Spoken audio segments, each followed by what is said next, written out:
दोस्तों, पता नहीं आपके पास ये खबर पहुंची या नहीं पहुंची। अब गवर्नमेंट ने टैक्सी ड्राइवरों पर एक और नया बम फोड़ दिया। बम फोड़ने का मेरा मतलब है भाई कि और प्रेशर आ गया है अब टैक्सी का काम करने वालों पे।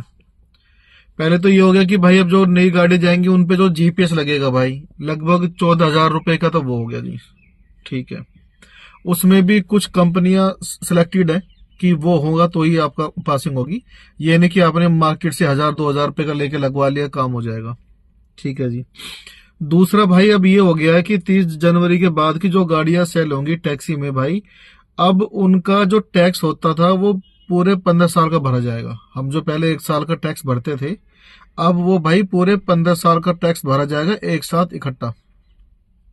गाड़ी भले आपकी 8 साल चलो, कहीं 12 साल चलो, आगे परमिट मिले ना मिले, रिन्यू हो ना हो, पर भाई 15 साल का टैक्स अब आपको इकट्ठा भरना ही पड़ेगा। मतलब क्या है कि भाई जो ईवी गाड़ियां हैं उनको प्रमोट करने के लिए कि भाई लोग ईवी गाड़ी पे आ जाए और भाई ये सारी चीजें हट ही जाए। अब प्राइवेट हो कोई भी हो, ईवी गाड़ी लो, ओला ऊपर चलाओ, पैसे कमाओ।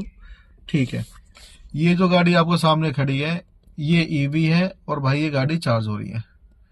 तो अब इन सब चीजों पे आना पड़ेगा। और मुझे तो यार ये समझ नहीं होती, इन 15 सालों में जब सरकार से सीएनजी की लाइनें खत्म नहीं हुई, आज भी आप चले जाओ किसी भी, आप इंद्रप्रस्थ वाले पे चले जाओ, आईजीएल पे आपको एक एक घंटा आपको लाइन में लगना पड़ता है।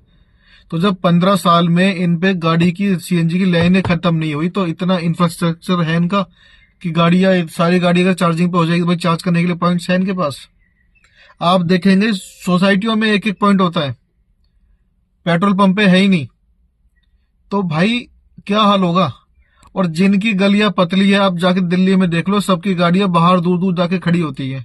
जो बंदा यार ऑफिस में काम करके आएगा वो रात को चार्जिंग करने के लिए कहाँ जाएगा वो। तो भाई पहले आप ये चीजें तो तैयार करो, उसके बाद आप करो, कोई दिक्कत नहीं है। तो भैया टैक्सी लेना, लाखों रुपए की, लाखों का टैक्स भरना और फिर भाई 200 300 रुपए के लिए खड़े रहो, बहुत भारी है भैया, बहुत भारी है।